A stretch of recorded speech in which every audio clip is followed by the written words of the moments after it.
തിരുവചന പദസാരം തിരുവചന പദസാരം തിരുവചന പദസാരം തിരുവചന പദസാരം.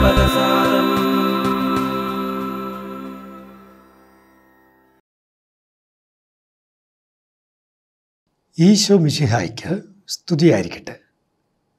മാന്യ പ്രേക്ഷകർക്ക് തിരുവചന പദസാരത്തിൻ്റെ 152 എപ്പിസോഡിലേക്ക് ഹൃദ്യമായ സ്വാഗതം. പ്രിയ സുഹൃത്തുക്കളെ, യേശുക്രിസ്തുവിൻ്റെ വീണ്ടും വരവിൽ നാം വിശ്വസിക്കുന്നു. നമ്മുടെ വിശ്വാസ പ്രമാണത്തിൽ നാം അത് ഏറ്റുപറയുന്നു.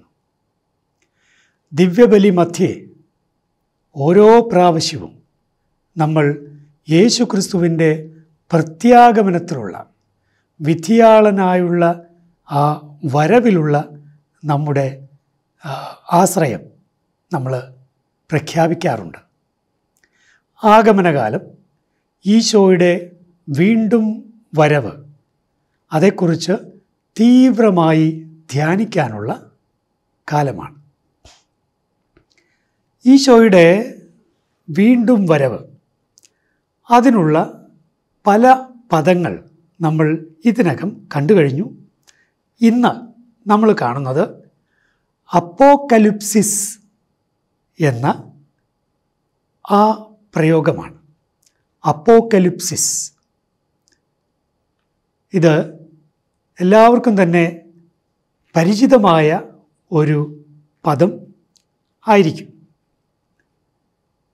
സിനിമ തന്നെ ദി അപ്പോക്കലിപ്സ് എന്ന പേരിൽ സിനിമ തന്നെ ഉണ്ടല്ലോ, വളരെ ലോകപ്രശസ്തമായത്.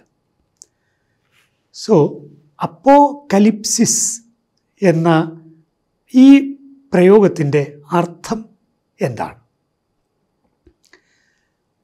ഇത് അപ്പോ എന്ന ഗ്രീക്ക് പ്രിപ്പോസിഷൻ,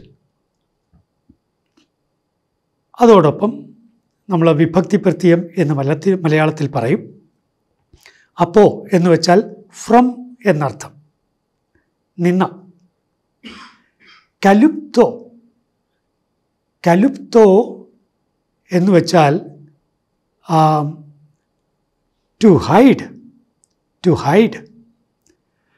അപ്പോൾ നോക്കണം, മറച്ചു വച്ചിരിക്കുന്നത് മാറ്റുന്ന ഏർപ്പാടാണ്, അൺകവർ ചെയ്യലാണ്. അതുകൊണ്ടാണ് വെളിപ്പെടുത്തുക എന്ന് മലയാളത്തിൽ നമ്മളതിൻ്റെ ക്രിയാരൂപം പറയുന്നത്, അപ്പോക്കലിപ്തോ. അപ്പോൾ 18 പ്രാവശ്യം പുതിയ നിയമത്തിൽ അപ്പോക്കലിപ്സിസ് എന്ന നാമപദവും 26 പ്രാവശ്യം അപ്പോക്കലിപ്തോ എന്ന ക്രിയാപദവും ഉപയോഗിക്കപ്പെട്ടിട്ടുണ്ട്. ഇതിൽ എല്ലാ പ്രയോഗങ്ങളും യേശുക്രിസ്തുവിൻ്റെ പ്രത്യാഗമനത്തെ സൂചിപ്പിക്കുന്നവയല്ല. സന്ദേശം വെളിപ്പെടുത്തുന്നതിന് ഉപയോഗിക്കപ്പെട്ടിരിക്കുന്ന ഒത്തിരിയേറെ പ്രയോഗങ്ങൾ അപ്പോക്കലിപ്സിസിൻ്റെയും അപ്പോക്കലിപ്തയുടെയും ആയി ഉണ്ട്. എന്നാൽ നമ്മൾ ഇന്ന് ഫോക്കസ് ചെയ്യുന്നത് ഈശോയുടെ പ്രത്യാഗമനത്തെ സൂചിപ്പിക്കുന്ന ഭാഗങ്ങളെയാണ്. വിശുദ്ധ ലൂക്കായുടെ സുവിശേഷം 17-ാം അധ്യായം 30-ാം വാക്യത്തിൽ നമ്മൾ ഇങ്ങനെ വായിക്കുന്നു: ഇപ്രകാരം തന്നെയായിരിക്കും മനുഷ്യപുത്രൻ വെളിപ്പെടുന്ന ദിവസത്തിലും. മനുഷ്യപുത്രൻ വെളിപ്പെടുന്ന ദിവസം. അതുപോലെ കൊളോസോസ് 3-ാം അധ്യായം 4-ാം വാക്യത്തിൽ നമ്മൾ ഇങ്ങനെ കാണുന്നു: നമ്മുടെ ജീവനായ ക്രിസ്തു പ്രത്യക്ഷനാകുമ്പോൾ അവനോട് കൂടെ നിങ്ങളും മഹത്വത്തിൽ പ്രത്യക്ഷപ്പെടും. അപ്പോക്കലിപ്തോ എന്ന് തന്നെയാണ് ഇവിടുത്തെ പ്രയോഗം. 2 തെസലോനിക്ക 1:7 നമ്മൾ ഇങ്ങനെ വായിക്കുന്നു: കർത്താവായ യേശു തൻ്റെ ശക്തരായ ദൂതന്മാരോടുകൂടെ അഗ്നിജ്വാലകളുടെ മധ്യേ സ്വർഗത്തിൽ നിന്ന് പ്രത്യക്ഷപ്പെടുമ്പോൾ, അതാണ് ആ പ്രയോഗം, സ്വർഗത്തിൽ നിന്ന് പ്രത്യക്ഷപ്പെടുമ്പോൾ നിങ്ങളെ പീഡിപ്പിക്കുന്നവരോട് പ്രതികാരം ചെയ്യുക എന്നതും യാതനകൾക്കിരയായ നിങ്ങൾക്ക് ഞങ്ങളോടൊപ്പം സമാശ്വാസം നൽകുക എന്നതും ദൈവത്തിൻ്റെ നീതിയാണ്.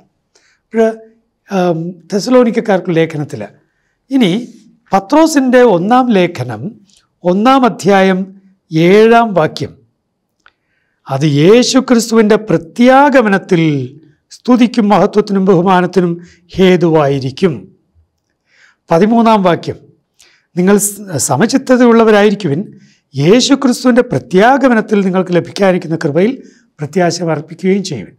അതുപോലെ തന്നെ 4:13 ഒക്കെ ഈ ഭാഗത്തൊക്കെ വ്യക്തമാണ് അപ്പോക്കലിപ്സിസ് അഥവാ അപ്പോക്കലിപ്തോ എന്നീ പ്രയോഗങ്ങളുടെ അർത്ഥം വളരെ വ്യക്തമാണ്. ഈശോയുടെ വീണ്ടും വരവ് തന്നെയാണ് അതിലെ ധ്വനി. പ്രിയപ്പെട്ടവരെ, വെളിപാടിൻ്റെ അതിസുന്ദരമായ കാലമാണ് പ്രത്യാഗമനം, ഈശോയുടെ വീണ്ടും വരവ്. വലിയ ജ്ഞാനത്തിലേക്ക്, വലിയ ആനന്ദത്തിലേക്ക്, വലിയ തിരിച്ചറിവിലേക്ക് നാം എല്ലാവരും ഉയർത്തപ്പെടുന്ന കാലം. അതുകൊണ്ട് ആ തിരിച്ചറിവ് അല്ലെങ്കിൽ ആ വെളിപ്പെടുത്തൽ മഹത്വത്തിൻ്റെ തിരിച്ചറിവും മഹത്വത്തിൻ്റെ വെളിപ്പെടുത്തലുമാകട്ടെ നമ്മെ സംബന്ധിച്ചിടത്തോളം. അതുകൊണ്ട് വരാനിരിക്കുന്നവനെ മനസ്സിൽ ധ്യാനിച്ച് നമുക്ക് ജീവിക്കാം. നാം എല്ലാവരും അവിടുത്തെ മുൻപിൽ, വിധിയാളൻ്റെ മുൻപിൽ വിധിക്കായി നിർത്തപ്പെടുന്ന ആ സുന്ദര സമയത്ത് എൻ്റെ പിതാവിനാൽ അനുഗ്രഹീതരെ വരുവിൻ എന്ന് നമ്മെ നോക്കി അവിടുന്ന് പറയാൻ ഇടയാകട്ടെ.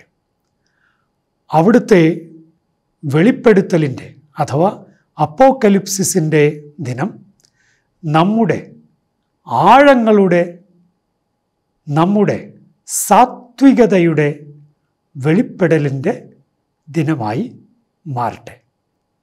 എല്ലാവർക്കും നല്ല അപ്പോക്കലിപ്സിസ് നേരുന്നു. ദൈവത്തിന് നന്ദി. നിങ്ങൾക്ക് സമാധാനം.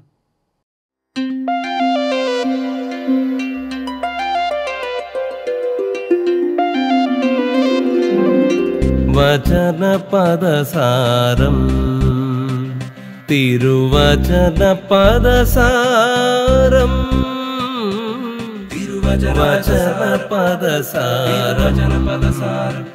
തിരുവചനപദസാരം